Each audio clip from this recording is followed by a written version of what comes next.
اجتماعات اور کانفرنسز کا مقصد دروس، محاضرات، لیکچرز، یہ تقاریر وقت گزاری کے لیے نہیں ہوتی، یہ اپنی بہتری کے لیے ماضی پہ نظر ڈالتے ہوئے حال کو استعمال کرتے ہوئے اپنے اچھے مستقبل کے لیے ایک کاوش ہوتی ہے۔ اس پہ محنتیں لگتی ہیں، انتظامات ہوتے ہیں، مال دولت، وقت، زندگیوں کے حصے، کاوشیں، یہ سب لگائی جاتی ہیں۔ فائدہ تبھی ہے کہ ہر کانفرنس ہماری زندگی میں پہلے سے کوئی بہترین تبدیلی پیدا کرے، اور یہ کانفرنسز صرف ان لوگوں کے لیے نہیں ہوتی جو اس مسلک سے وابستہ ہوتے ہیں، یہ اپنوں کے لیے بھی، اور لوگ جنہیں بیگانہ کہتے ہیں وہ بھی اپنے ہوتے ہیں، ان کے لیے بھی، کیونکہ سب انسان ہیں۔ انسان خطا کا پتلا ہے، غلطی ہو جاتی ہے۔ غلطی ہو جانا بڑی بات نہیں، غلطی پہ اصرار برا ہوتا ہے۔ گر جانا یہ بھی کوئی بڑی بات نہیں، بڑے بڑے شاہ سوار گر جاتے ہیں، لیکن گرے رہنا اور اٹھنے کی فکر نہ کرنا یہ غلطی ہوتی ہے۔ غلطیوں کو ٹھیک کیا جاتا ہے، اور غلط اگر اپنی اصلاح کی کوشش کر لے تو اسے اس کے ماضی کا تانا نہیں دیا جاتا۔ یہ اسلام کی خوبی ہے۔ آج کی اس مختصر ملاقات میں، مختصر اس لیے کہہ رہا ہوں کہ مجھے خبر ملی ہے کہ آپ لوگوں نے جمعے کے وقت کا کھانا کھایا ہوا۔ مجھے اگر پہلے پتہ ہوتا تو مل کے کھاتے، پھر جب کھاتے تو الحمدللہ کوئی بات نہیں۔ آپ کو پتہ ہونا چاہیے کہ مسلمان اس کی روزے کے اوپر عملی مشق بھی ہوتی ہے۔ تھوڑا وقت لوں گا، زیادہ بات کہنا چاہوں گا، اللہ تعالیٰ اثر ڈالنے والا ہے۔ بھائیو، دنیا میں اس وقت ہمارا معاشرہ زندگی سے جڑا ہے۔ اگر زندگی ہے، بدن کو روح میسر ہے، تو پھر یہ انسانوں کا زندہ معاشرہ کہلاتا ہے۔ اگر روح نکل جائے تو پھر وہ معاشرہ قبرستان والا ہوتا ہے، شہر خاموشہ کہلاتا ہے۔ اس وقت 249 ملکوں میں جو لوگ زندگی گزار رہے ہیں، ان کے اندر کافی سارا بگاڑ آ گیا ہے۔ پہلا بگاڑ، جس نے زندگی دی ہے اس پر ایمان لا کر کے زندگی گزارنا، یہ اصل ہے۔ جس نے زندگی دی ہے، ماننا کہ یہ اسی کی زندگی ہے اور میں اسی کا ہوں، وہ میرا ہے، وہ رب ہے، میں مربوب ہوں، وہ میرا الہ ہے، وہ معبود ہے، میں عابد ہوں، وہ مسجود ہے، میں ساجد ہوں، وہ میرا اللہ ہے، میں اس کا بندہ ہوں۔ جس بندے کو یہ ایمان نصیب ہو گیا، امید ہے اس کی اگلی منزلیں بھی ٹھیک ہو جائیں گی۔ بنیاد درست ہو، اوپر کے در و دیوار اچھے بنتے ہیں۔ بنیاد ٹیڑھی ہو جائے تو اگلے معاملے بھی خطرے میں ہوتے ہیں۔ بھائیو، اس کے مد مقابل جو بگاڑ ہے وہ اس وقت دنیا کے 70% سے زیادہ لوگوں میں آ چکا ہے، اور وہ ہے الحاد، وہ ہے بے ایمانی۔ ایک لفظ جو ہم بولتے ہیں نا، بے ایمانی، وہ کچھ اور ہے۔ بے ایمانی، ایمان ہی نہ ہونا کہ کائنات خود بنی ہے، آٹومیٹکلی بنی ہے، یہ ایک بگ بینگ کا نتیجہ ہے، ایک دھماکہ ہوا تھا، کوئی بنانے والا نہیں، کوئی اسے منظم رکھنے والا نہیں، منظم نہیں ہے یہ، کوئی اس کا منتظم اعلیٰ نہیں، کوئی مقتدر اعلیٰ نہیں، کوئی الہ نہیں، کوئی رب نہیں، کوئی معبود نہیں، یہ وقت سب کرتا ہے۔ ان لوگوں کو دہریہ کہتے ہیں، ملحدین کہتے ہیں، اور یہ کثرت کے ساتھ پھیل رہے ہیں۔ وہ ان کا شکار کبھی آپ بھی ہو سکتے ہیں، میں بھی ہو سکتا ہوں۔ تو بھائیوں اپنا ایمان مضبوط رکھیں۔ آج کی کانفرنس کا آپ کو پیغام ہے کہ اگر آپ کو لا الہ الا اللہ نصیب ہوا ہے تو دن میں 100 مرتبہ رب کا شکر کیا کریں، اور یہ کلمہ آپ سے چھن نہ جائے اور توحید اور ایمان کی نعمت سے آپ محروم نہ ہو جائیں۔ 70 سے زیادہ مرتبہ رب سے استغفار کیا کریں، یہ ضروری ہے۔ نعمتیں اللہ دیتا سب کو ہے، لیکن سب کے پاس رہتی نہیں ہے۔ کیسے چھنتی ہیں پچھلے ایام میں آپ اور میں دیکھ چکے تھے۔ اس لیے ہمیں الہاد کو پڑھنا بھی ہے، جاننا بھی ہے، اور یہ ذہن میں رکھنا ہے۔ اگر آپ ابتدائی درجے کے آدمی ہیں تو بس یہ ذہن میں رکھیں کہ میرا رب اللہ ہے، مجھے رب سے جو دور کرے گا وہ میرا دشمن ہے، اور اس کے لیے آپ کے پاس دارو ہونا چاہیے۔ گلی میں جاتے ہوئے رات کو خطرہ ہو، میں نے چوکی دار کو اکثر دیکھا ہے، اس کے پاس ڈنڈا یا گن ضرور ہوتی ہے۔ چور، ڈاکو، کتے، ادھر ادھر کی چیزیں، تو آپ کے پاس سب سے بڑا ہتھیار ایمان کو بچانے کے لیے، الہاد کو بھگانے کے لیے، وہ ہے اعوذ باللہ من الشیطان الرجیم۔ جب بھی کوئی خیال ایسا آنے لگے، آپ کو کوئی کہے کہ رب، اس کی ذات کیسی ہے، وجود کیسا ہے، کہاں ہے، وہ ہے تو نظر کیوں نہیں آتا، تو آپ نے مضبوطی سے جم جانا ہے اور کیا کہنا ہے؟ اشہد ان لا الہ الا اللہ، اور ساتھ پڑھنا ہے اعوذ باللہ من الشیطان الرجیم۔ اللہ مجھے اپنے سائے میں لے لے، حفاظت میں لے لے، مجھے کوئی بہکا رہا ہے، میرے ساتھ زیادتی کرنے لگا ہے، اللہ مجھے شیطان کے قریب نہیں ہونا، مجھے اس کو دھتکارنا ہے، یہ شکوک اور شبہات میں لے جانا چاہتا ہے، میں یقین کامل سے تیرے ساتھ جڑا ہوں۔ حضرات، دوسری چیز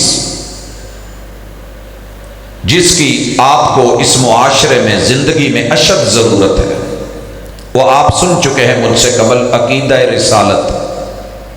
عقیدہ رسالت، بڑی ساری دنیا اس کی دشمن ہے، اور آپ کو پتہ ہونا چاہیے اس عقیدے کو 1400 سال قبل سے لے کے، بلکہ نوح علیہ السلام کے دور سے، سکے بیٹے سے لے کے، جو گھر والی ہے اپنی بیوی سے لے کے، 950 سال اپنی زندگی کے دن رات میں مخالفت سہنی پڑی، اور آج بھی اس کے مخالفین ہیں۔ یہ کانفرنسز جب سیرت النبی کے عنوان سے ہوتی، جب یہ کتاب و سنت کے نام پہ منعقد ہوتی ہیں، تو اسے غنیمت سمجھے۔ یہ اللہ کی طرف سے بہت بڑا احسان ہے کہ آپ کی زندگی میں وہ نمائندے ہوں کہ جو اللہ نے خود چن کے بھیجے، جو اللہ نے آپ کے لیے پسند کیے، اور وہ ہیں آپ کے لیے محمد الرسول اللہ، محمد الرسول اللہ۔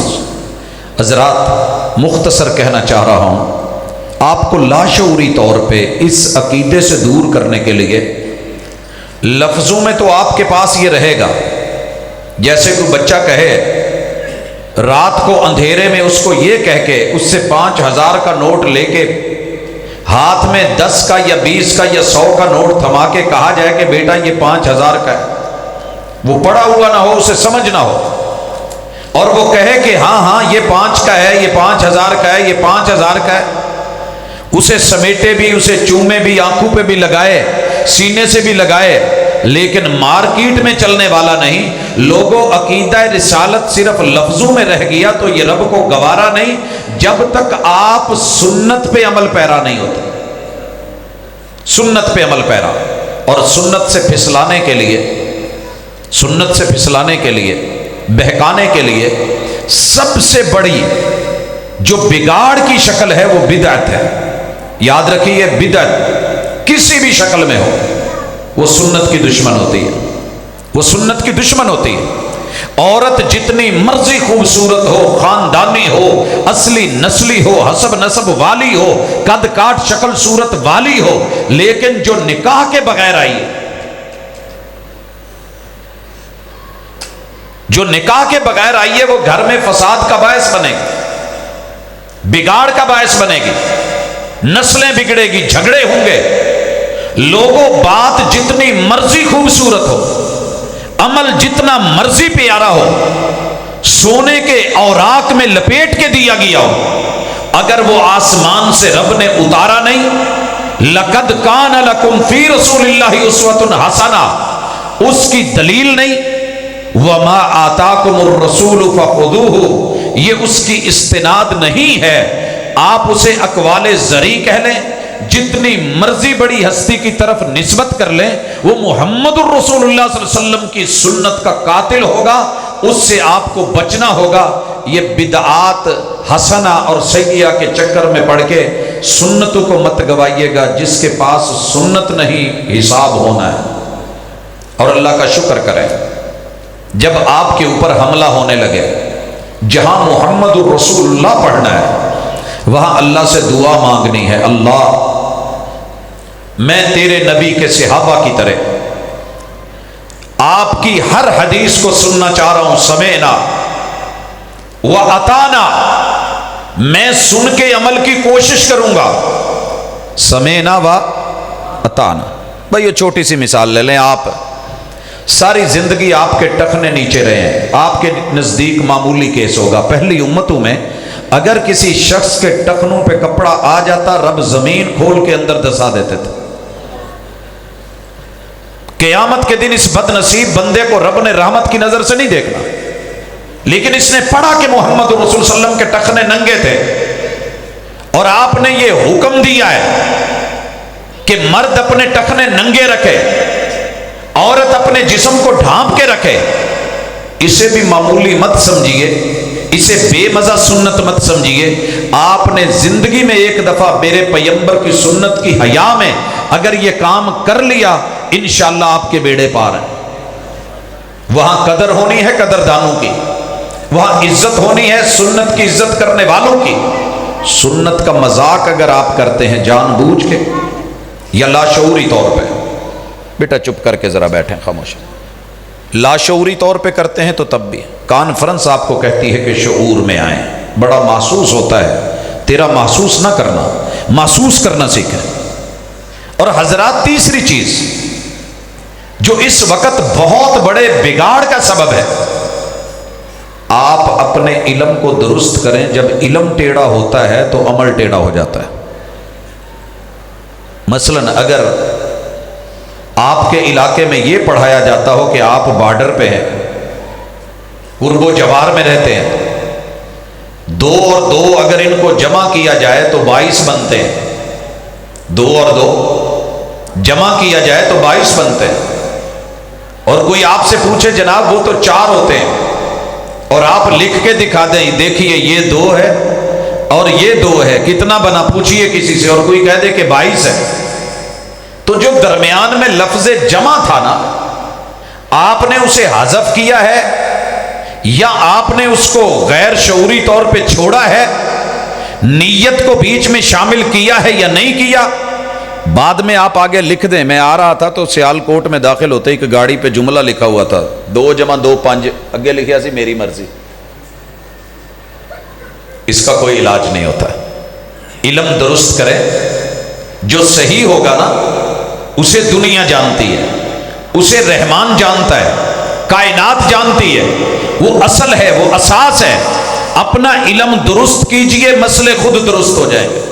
یہ بگاڑ کا سبب ہے۔ مثلا آپ لوگوں نے شروع میں محسوس کیا ہوگا شاید کہ آواز کم آ رہی تھی، آواز، میں مائک تو یوز کر رہا تھا لیکن آواز کیوں کم تھی؟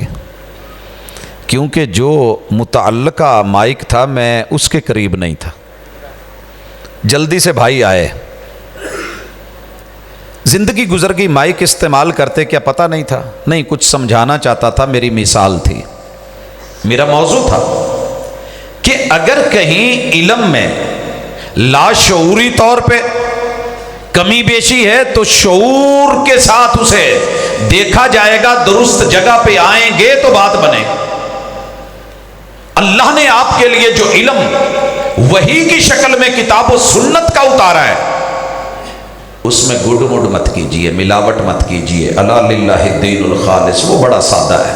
مثال لیجئے، وطر کے مسئلے میں کتنی دنیا پھنسی ہوئی ہے، ساری زندگی ہو گئی وطر پڑھتے ہوئے، لیکن ابھی تک میرا موقف یہ ہے کہ دوسرا غلط ہے، دوسرے کا موقف یہ ہے کہ میں غلط ہوں۔ کیا ہمارے پاس اسوہ کاملہ نہیں؟ آپ کے وجود میں بلڈ چل رہا ہے، اس بلڈ کا گروپ کیا ہے؟ اگر آپ کو اس پہ کوئی شک ہے تو کسی پیتھالوجسٹ کے پاس جا کر کے، کسی لیبارٹری میں، لیب میں اس کو دے کے، اس کا سیمپل لے کے اس سے آپ یقین نہیں کر سکتے کہ کون سا ہے؟ یقین نہیں آ سکتا کون سا ہے؟ ایک لیبارٹری، 2 3 4، آخر سب غلط کہہ رہے ہیں۔ آئیے محمد رسول اللہ صلی اللہ علیہ وسلم کے پاس چلتے ہیں۔ میں علم کی بات کر رہا ہوں کہ علم صحیح ہوگا تو عمل آٹومیٹکلی درست ہو جائے گا۔ وطر کیا ہے؟ محبوب نے کہا ان اللہ وطر یحب الوطر۔ اگر وطر 2 کا نام، 3 کا نام، 4 کا نام، 5 کا نام ہوتا، یا 7 کا، یا 9 کا، یا 11 یا 13 کا نام ہوتا، تو اللہ تو 13 نہیں ہے، اللہ 11 بھی نہیں ہے، اللہ 9 7 5 3 بھی نہیں ہے، اللہ تو ایک ہے۔ تو یہ وطر کیا ہے؟ ہمارے اسکولوں کالجوں میں بچوں کو سمجھ آ گئی کرونا کے بعد۔ منڈے والے دن کلاس ایک گروپ کی ہوگی۔ یہ کون سا گروپ ہے جن کے رول نمبر ہیں 1 3 5؟ کیوں نوجوانوں ایسے ہے کہ نہیں؟ جی یہ طاق ہیں، یہ آڈ ہے، یہ ایون ہے، یہ 2 ہے، یہ 4 ہے، یہ 6 ہے۔ وطر کی سمجھ نہیں آئی؟ علم درست کر، بہانے کس لیے؟ اللہ وطر ہے، مانا اللہ ایک ہے، اللہ کی دوئی نہیں، رب ایک ہے، اللہ 3 نہیں۔ اگر وطر کا مانا 3 ہے تو پھر عیسائی ٹھیک کہتے ہیں، تو یہ درست نہیں مانا۔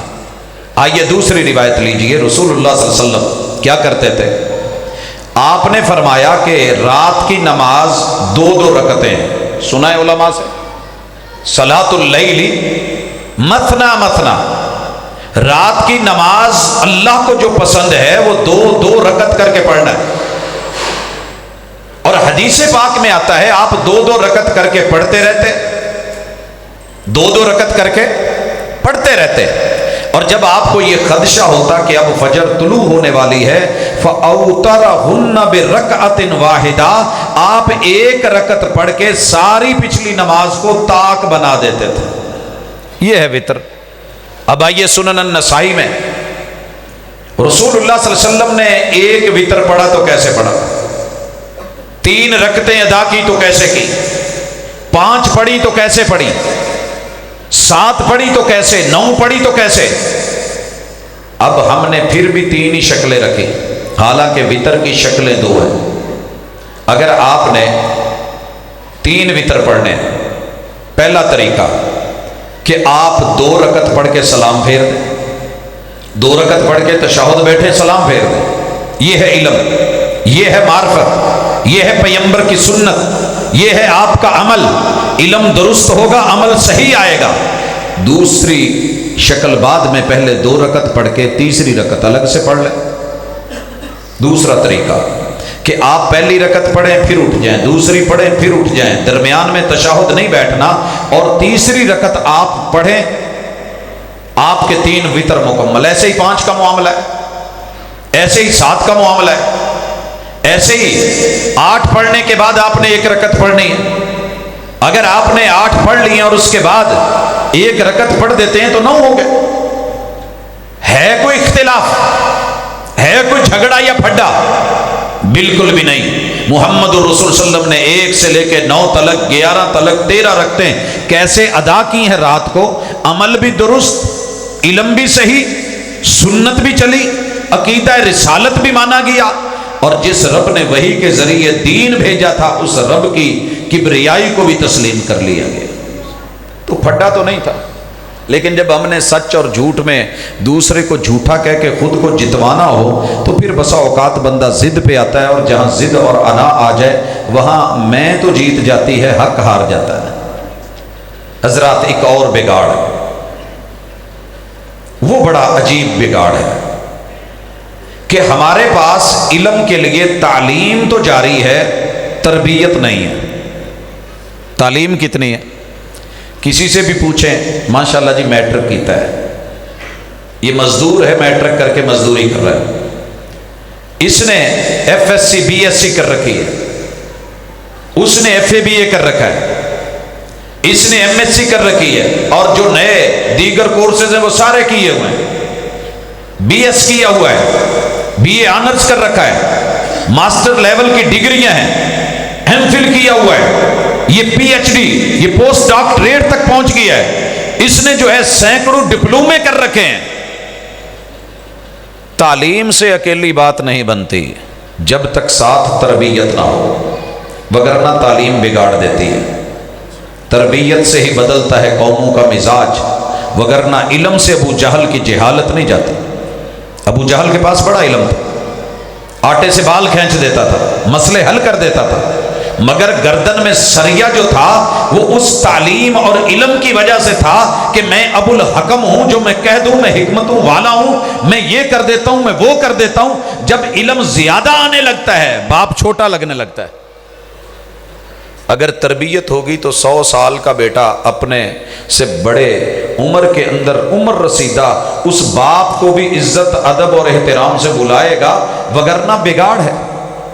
وگرنہ باپ پڑھا کے بھی کہے گا اس سے بہتر تھا میں کوئی جانور پال لیتا، اس سے بہتر تھا میں کوئی اور کام کر لیتا، تو ہوتا ہی نہ۔ حضرات آپ کے اور میرے معاشرے میں علم بڑا پھیل گیا، ڈگری گھر گھر میں ہے، سرٹیفکیٹس میسر ہیں، پڑھی لکھی دنیا ہے، اور یہ تعلیم کا جو ریٹ ہے وہ بہت بڑھ گیا ہے، مگر تربیت کا یہ حال ہے کہ استاذ کی قدر کیوں نہیں؟ کیونکہ تربیت لینا ہم نے ضروری ہی نہیں سمجھا۔ اور یہ تربیت کا بگاڑ کہاں سے آ رہا ہے؟ تیرے میرے گھر میں سوشل میڈیا سے ہر اوٹ پٹانگ جملہ بول دیا جائے۔ جب اپنے پہ چوٹ پڑی تو حکومت نے پابندی لگائی، جب اللہ پہ چوٹ پڑی تو فکر کوئی نہیں۔ یہی ٹک ٹاک جب رب کا مذاق اڑایا گیا، توحید کا مذاق اڑایا گیا، سنت کا مذاق اڑایا گیا، انبیاء کے مذاق اڑائے گئے، صدیق کے مذاق اڑائے گئے، عمر فاروق کے مذاق اڑائے گئے، حضرات میرے محبوب کے اصحاب اہل بیت کے مذاق اڑائے گئے، دین کا، اسلام کا، قرآن کا، سنت کا مذاق اڑایا گیا، فکر نہیں ہوئی۔ جب اٹیک اپنی ذات پہ آتا ہے تو پریشانی ہوتی ہے۔ یہ اصل میں فقدان ہے تربیت کا۔ تربیت یہ ہے میرے محبوب نے کی کہ بڑا بڑا ہی ہوتا ہے، بھلے دشمن کا کیوں نہ ہو۔ بڑا بھئی آج کی کانفرنس میں اتنا ہی میسج لے جائیں تو بڑی بات ہے۔ کسی بھی قوم کا جو بڑا ہوتا ہے آپ اس کو چھوٹا کر کے بڑے نہیں بن سکتے، دوسرے کو گرا کے کھڑا ہونے کا کوئی معنی نہیں۔ جس بھی قوم کا وڈیرا ہے، جس بھی گھر کا بڑا ہے، کوئی بھی سربراہ ہے، وہ باپ ہے، وہ دادا ہے، وہ تایا ہے، وہ ماموں ہیں، وہ نانا ابو ہیں، وہ دادا ابو ہیں، وہ دادی ہیں، رشتے میں کوئی ہے، وہ ہمارا ہمسایہ ہے، رشتے میں کچھ بھی نہیں لگتا۔ لیکن جو عمر میں بڑا ہے، جب رب نے بڑا کر دیا ہے تو چھوٹا کیسے کرے گا؟ 4 لفظ پڑھ کے چھوٹا ہو جائے گا وہ تیرے 4 لفظ پڑھنے سے؟ تیرے میرے 2 دن کی خطابت سیکھ لینے سے بڑے بڑے مفسرین، محدثین اور بڑے بڑے دعات، اہل علم، عالم، وہ سمندر کے دریا میرے 4 لفظ بولنے یا عوام میں اشش کرنے کی وجہ سے ان کی ویلیو کم ہو جائے گی؟ نہیں، میری تربیت میں کمی ہے۔ یہ آپ اور میں اپنی اصلاح کریں۔ نوجوانوں بالخصوص آپ سنیں، اگر اللہ نے آپ کو علم دیا ہے، 2 لفظ انگلش کے بولنے آ گئے ہیں، 2 لفظ عربی کے بولنے آ گئے ہیں، آپ کو تھوڑی اردو آ گئی ہے، تو گھر میں پنجابی بولنے والا بزرگ چھوٹا نہیں ہو گیا۔ اپنے بزرگوں کو بھی بڑا کریں۔ محمد رسول اللہ صلی اللہ علیہ وسلم نے فرمایا تھا کسی بھی قوم کے بڑے کی عزت کرو۔ میرے محبوب نے تو یہ بھی کہا دوسروں کے جعلی اور جھوٹے معبودوں کو گالی نہ دو۔ ممکن ہے وہ ضد میں آ کے، انا میں آ کے، ہٹ درمی میں آ کے، مخالفت میں آ کے وہ تمہارے سچے رب کو برا بھلا کہے، یہ ہے علم کے ساتھ تربیت، تعلیم ہو تربیت بھی ہو۔ میں انشاءاللہ اس کانفرنس کو بڑا کامیاب سمجھوں گا اگر میرے نوجوانوں میں سے کسی ایک نوجوان نے، گلی محلے میں رہنے والے میرے کسی بھی بھائی نے، جو ان کے سامنے برادری میں دشمن ہے یا بڑوں نے مخالفت کر کر کے کہا ہے کہ یہ ایسا ہے، اس کو ادب کی نگاہ سے مل کے اور بڑے کے اندر بھی وقار کے ساتھ پیار آ جائے کہ چلیں یار یہ چھوٹا ہے، یہ نوجوان ہے، یہ بچہ ہے، جو بھی ہے بچے اپنے ہوتے ہیں، یہ سمجھ ہے ہو گیا، بھلے میرے مخالف کا بیٹا ہے تو چھوٹا نا، چھوٹے بڑوں کے لیے وقار، ادب اور احترام سیکھ جائیں اور بڑے چھوٹوں کے لیے پیار اور محبت کا لب و لہجہ سیکھ جائیں، اللہ کی قسم معاشرے کے بگاڑ ختم ہو جائیں، حسن پیدا ہو جائے۔ آئیے وعدہ کریں پھر آج ایک، میں نے اپنی زندگی میں، مجھے نہیں یاد پڑتا، دشمنیاں جتنی مرضی ہوں گی، میں نے کبھی کسی کے بڑے کو چھوٹی نظر سے نہیں دیکھا چھوٹی نظر سے۔ کسی بھی مسلک کا کوئی عالم ہے، اللہ نے اس کو عزت دی، میں کون ہوتا ہوں اس کو حقیر کہوں؟ اصلاح اپنی جگہ ہے، بات کہنی، دلیل دینا اپنی جگہ ہے، مسئلے کا بیان اپنی جگہ ہے، لیکن اگر کوئی کیچڑ میں چلا گیا ہے تو ضروری تو نہیں کہ میں بھی ساتھ اسی طرح کا جواب دوں۔ گندگی کو گندگی سے نہیں دھویا جاتا، یہ ہے تربیت۔ جرم کا علاج جرم نہیں ہے، جادو کا توڑ جادو نہیں ہے، باطل کا توڑ باطل سے، یہ ایک اور پہلو ہے۔ جب اصل ہے، دلیل ہے، تو اپنی تربیت کا پہلو، بڑوں کا ادب، چھوٹوں سے پیار، چلے گا بھی چلے گا۔ مجھے نہیں یاد پڑتا کہ دنیا میں کوئی بھی قوم یا برادری ہو اور اس قوم کو میں نے چھوٹا سمجھا ہو، ہم نہیں سمجھتے، یہ میرا رب جانتا ہے کہ کون ہے۔ ان اکرمکم عند اللہ اتقاکم، جو اللہ کے احکام کو ماننے والا ہے اور اللہ کی منع کردہ چیزوں سے رکنے والا ہے، وہ اللہ کے نزدیک شریف ترین ہے۔ اپنے کاغذوں میں جتنا مرضی بن جاؤں، لیکن اللہ کو بہتر پتا ہے۔ بھائیو، سیکنڈ لاسٹ چیز، باتیں تو ابھی بڑی پڑی ہیں اصلاح کی، لیکن سیکنڈ لاسٹ میں جو چیز رکھنا چاہ رہا ہوں وہ بھی بڑی اہم ہے، اور وہ ہے فرائض کی اور حقوق کی۔ ہم سارے حقوق مانگتے ہیں، فرائض نبھانے سے گھبراتے ہیں۔ گھر میں ہر بندے کی کوشش ہے مینوں پانی دا گلاس پیا دیں، حقوق مانگے جاتے ہیں۔ آپ اگر کتاب و سنت کو پڑھ کے دیکھیں تو زیادہ فرائض کی بات ہوئی ہے، دیگر ادیان میں حقوق کی بات ہوتی ہے، حقوق چھینے جاتے ہیں، مجبوراً دیے جاتے ہیں، اور جب حقوق لینے کے لیے تو سارے تیار ہوں، فرائض نبھانے والا نہ ہو تو مسئلہ بنتا ہے۔ لیکن جب فرض نبھانے والے کی فکر ہو کہ میرا یہ فریضہ ہے، میں نے کام کرنا ہے، میں نے ٹائم پہ اٹھنا ہے، میں نے اس فریضے کو نبھانا ہے، پھر مسئلے نہیں ہوتے۔ مثال لیجئے، حضرت عمر بن عبدالعزیز کیوں کامیاب ہو گئے تھے؟ انہوں نے پہلے ہی فرض سمجھ لیا تھا، جو ہی اس کام کے لیے چنا گیا نا تو کہنے لگے کہ یار میں اس کا اہل نہیں ہوں۔ کہا بس ہم نے آپ کو چن لیا ہے، تو کہنے لگے کہ پھر میرے ذمہ ایک فرض ہے، میں وہ ذرا کر رہا ہوں۔ گھر گئے، ان کی اہلیہ کا نام تھا فاطمہ، 3 شہزادوں کی بہن ہے، ایک شہزادے کی بیوی ہے، ایک بادشاہ کی بیٹی ہے۔ فاطمہ سے جا کے کہنے لگے اہلیہ، میرا پہلا فرض یہ ہے، میرے اوپر جو ہے بار خلافت ڈالا گیا ہے، بوجھ ہے، میں اسے اٹھانے کے لیے سب سے پہلے اپنے فریضے کو نبھانا چاہتا ہوں، تیرے ہاتھ میں جو سونے کے کنگن ہیں اتار کے بیت المال میں جمع کروا دے۔ بیوی کے دل میں آیا تو ہوگا، دینے والے بھائی ہیں، باپ ہیں، یہ میرے ذاتی ہیں۔ کہا وجہ پوچھ سکتی ہوں؟ کہا جی، تاکہ آپ کے ہاتھ میں کنگن دیکھ کے کسی بچی کے دل میں یہ بات نہ آئے کہ کاش میں بھی عمر بن عبدالعزیز کی بیوی ہوتی، یہ کنگن میرے ہاتھ میں بھی ہوتے۔ میں یہ ذہن میں بات بھی نہیں کسی بچی کے جانا ہے، وہ جائے میں گوارا نہیں کرتا۔ اہلیہ نے اتارے، بیت المال میں جمع کروا دیے۔ جناب عمر بن عبدالعزیز کے اس فریضے نے کیا کردار ادا کیا؟ کائنات کی ماؤں کو، بہنوں کو، بیویوں کو، شہزادیوں کو سبق سکھا دیا۔ جب یہ فوت ہوئے تو بیت المال کا جو نگران تھا وہ کنگن لے آیا کہ میں جانتا ہوں یہ آپ کی امانت ہے، آپ کی ذاتی ہے، آپ کی نجی ہے، یہ بیت المال سے آپ کو نہیں ملی، آپ شہزادی ہیں، یہ آپ کی ہے، لے لیجئے۔ فاطمہ کہنے لگی اسے واپس لے جا کے وہیں بیت المال میں رکھ دو، جیسے میں اپنے شوہر کی عزت ان کی زندگی میں ان کی حیا کرتی تھی، وہ ٹنو مٹی کے نیچے چلے گئے ہیں، مجھے آج بھی اللہ کی قسم ان کی حیا اتنی ہی ہے۔ یہ ہوتے ہیں فرائض، یہ ہوتی ہیں ذمہ داریاں۔ فرض نبھانے کے لیے کوئی تیار نہیں۔ ہم جتنا شور سن رہے ہیں حکومت کا، اللہ کرے پورا ہو جائے، نیتیں خلوص عملاً بھی نظر آئے کہ امت کی قوم کی خیر خواہی کرنی ہے، لیکن خیر خواہی کرتے کرتے چینی 50 سے جہاں پہنچ گئی ہے۔ ایک چھوٹی سی مثال ہے، او بھائی جس کا ذمہ ہے، جس کا فریضہ ہے، کہانیاں نہ سنائی جائیں، جس بات کے اوپر جو میسج دے کے قوم کو اعتماد میں لیا تھا وہ ذمہ داری نبھائی جائے۔ اگر کوئی اس کا اہل ہے تو ٹھیک، نہیں تو اسے سائڈ پہ کیا جائے، معاملے خود صحیح ہو جائیں گے۔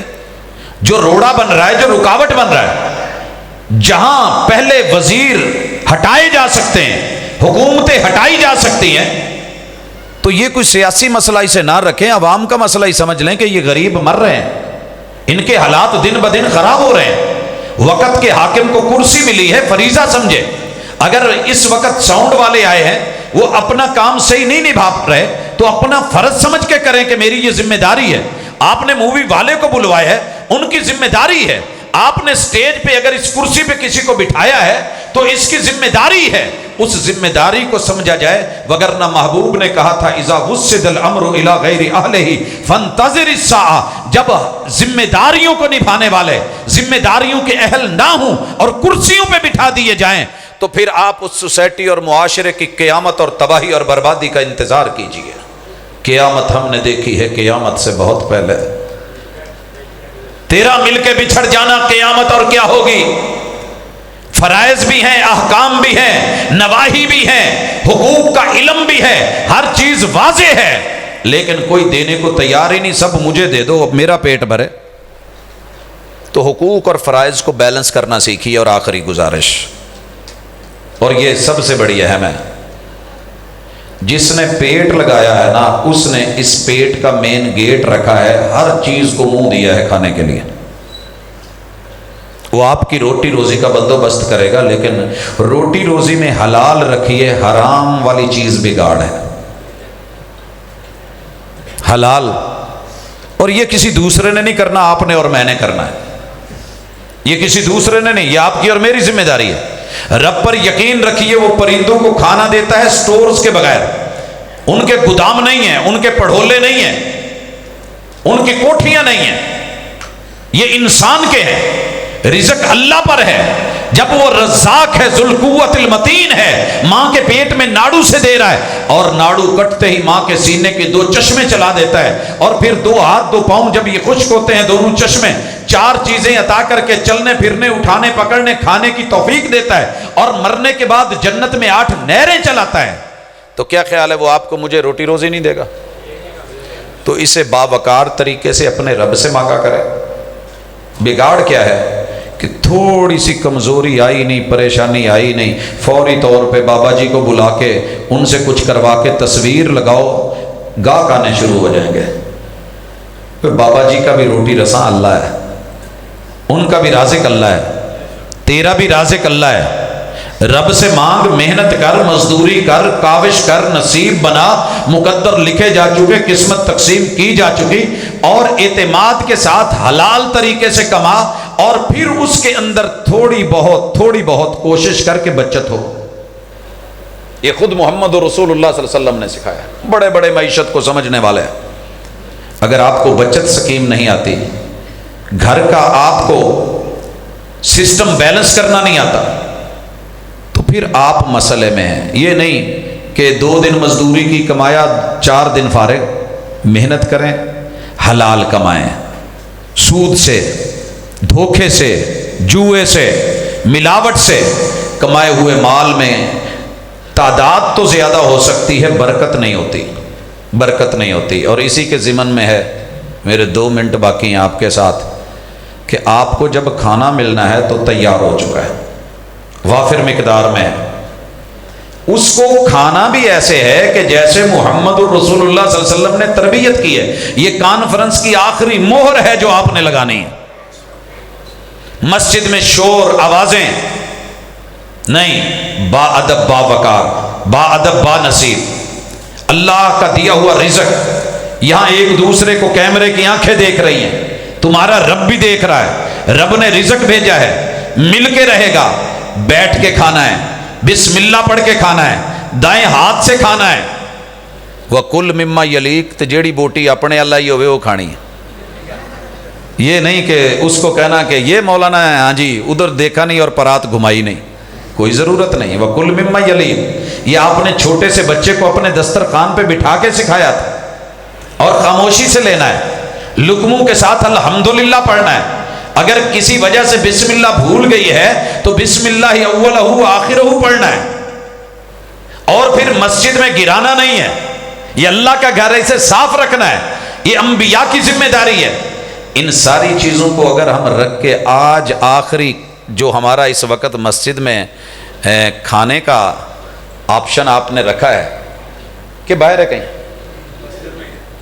ہاں مجھے پہلے ہی پتا تھا کہ اللہ کے گھر میں آپ اللہ کے گھر کے مہمان بنے ہیں، اللہ اس کھانے میں برکت دے دے۔ میں دعا کرتا ہوں اللہ اس کھانے میں برکت دے دے، اللہ اس کھانے کو وافر فرما دے، اللہ ہر گھر کے اندر جہاں کہیں بھوک ہے میرے رب اس کو ختم فرما دے، الہ العالمین رزق حلال عطا فرما دے۔ اور اسی کے ساتھ دعا، ہماری بات ختم، باتیں تو بہت تھیں لیکن اگر انہی پہ بھی عمل ہو گیا، یہ جو 4-5 موٹی موٹی باتیں کی ہیں تو انشاءاللہ آپ یقین کریں سب ٹھیک ہو جائے گا۔ الحمدللہ رب العالمین الرحمن الرحیم مالک یوم الدین ایاک نعبد و ایاک نستعین اہدنا الصراط المستقیم صراط الذین انعمت علیہم غیر المغضوب علیہم ولا الضالین۔ یا رب لک الحمد کما ینبغی لجلال وجہک وعظیم سلطانک۔ الہ العالمین تیرے گھر میں ہیں، تیرے بندے ہیں، اللہ انہوں نے اس معاملے کو سجایا ہے، اللہ دعوت اور پیغام رکھا ہے، الہ العالمین جو سنا ہے اس پہ عمل کی توفیق دے دے، اللہ جو سنا ہے اس پہ عمل کی توفیق دے دے، اللہ جہاں غلطیاں ہیں کمی بیشی ہیں اصلاح فرما دے، اللہ جہاں دین سے دوری ہے اللہ دین کی قربتیں عطا فرما دے، اللہ جہاں علم ٹیڑھا ہے علم کو درست فرما دے، اللہ جہاں عمل میں کمی بیشی ہے اللہ عمل کی توفیق عطا فرما دے، میرے مالک ایمان راسخ اور عقیدہ پختہ عطا فرما دے، اللہ زندگی دے تو ایمان والی، موت دے تو اسلام والی۔ الہ العالمین جتنے بھی لوگ اس وقت مقروض ہیں اللہ ان کی مالی مدد فرما، اللہ قرض کی ادائیگی میں ان کی معاونت فرما، اللہ جو بے روزگار ہیں ان کے لیے روزگار کے جائز وسیلے بنا، اللہ انہیں جائز اسباب عطا فرما، اللہ اپنی غیب کی مدد فرما، اللہ اپنے بندوں پہ اپنی رحمتوں کا نزول فرما، اللہ ہم اپنے جملہ گناہوں کی معافی مانگتے ہیں، اللہ اس کانفرنس کی وسعت سے اپنے بندوں کے اندر اللہ خیر والی تبدیلی مانگتے ہیں، اللہ امت ہونے کے ناطے تیرے نبی کے امتی ہیں، اللہ چاروں طرف رسوائیاں ہیں، اللہ ذلتوں اور رسوائیوں سے نکال کے عزت لوٹا دے، اللہ میرے ملک پاکستان کے چپے چپے کی حفاظت فرما، الہ العالمین اس کے اندرونی بیرونی جتنے بھی دشمن ہیں اللہ ان کی سازشیں ناکام کر دے، اللہ یہ توحید اور کلمے کی بنیاد پہ ملا ہوا خطہ اللہ روز قیامت تک اس کی حفاظت فرما، الہ العالمین تیرے محبوب کے نبی پر یقین اور ایمان ہے اس کے صحابہ کے ساتھ ایک، اللہ ہماری وابستگی ہے اللہ اسے قبول فرما، الہ العالمین جن احباب نے اس مجلس کو سجایا ہے ان کی زندگیوں میں برکت دے دے، اللہ مال دولت میں برکت دے دے، اللہ کسی بھی اعتبار سے اس میں حصہ ڈالا ہے اللہ اس حصے کو قبول فرما، اللہ اور اس کے اثرات نسلوں تلک دلا، اللہ جو بے اولاد ہیں اولاد سے نواز دے، مالک جن کی اولادیں ہیں فرما بردار بنا دے، اللہ جو میاں بیوی آپس میں کہیں کسی وجہ سے دور ہیں اللہ قربتیں عطا فرما، اللہ لڑائی جھگڑوں سے بچا کر کے اللہم الف بین قلوبنا واصلح ذات بیننا، اللہ اس مجلس میں کوئی بیمار بیٹھا ہے یا گھر میں ہسپتال یا کلینک میں میرے مالک کسی بھی جگہ کوئی بیمار ہے اللہ دکھیوں کے دکھ دور فرما، اذھب الباس رب الناس واشف انت شافی لا شفاء الا شفاءک شفاء لا یغادر سقما، اللہ جو پچھلی کانفرنس میں ہمارے ساتھ اس مجلس میں تھے آج نہیں ہیں، اللہ ہمارے وہ بڑے وہ عزیز و اقارب جو اس مسجد کی بنیاد رکھنے میں پروگرام کے اندر کسی بھی حوالے سے اللہ ان کی شراکتیں تھیں، اللہ تیرے مہمان بن کے تیرے پاس آ چکے ہیں، اللہ ان کی اچھی مہمان نوازی فرما، اللہ ان کی قبروں کو وسیع کر، اللہ جنت کے بغیچے بنا، الہ العالمین اپنی رحمتوں کا نزول فرما، اللہ امت مسلمہ اور پاکستان کی حفاظت فرما، اللہ آج کی اس پوری مجلس پہ اپنی رحمتوں کا نزول فرما، اللہ جنتوں کا بغیچہ بنا ان جگہوں کو جہاں جہاں بھی تیری مسجدیں ہیں، اور پھر اللہ ان کی سیر، ان کی زیارت اور وہاں بیٹھنے اور وہاں سے فوائد اٹھانے کی توفیق عطا فرما، اللہ دلوں کو موم کر دے اپنوں کے لیے، الہ العالمین غیروں کی سازشوں کو سمجھنے والا بنا دے، صلی اللہ تعالی علی خیر خلقہ محمد وعلی آلہ واصحابہ اجمعین برحمتک یا ارحم الراحمین۔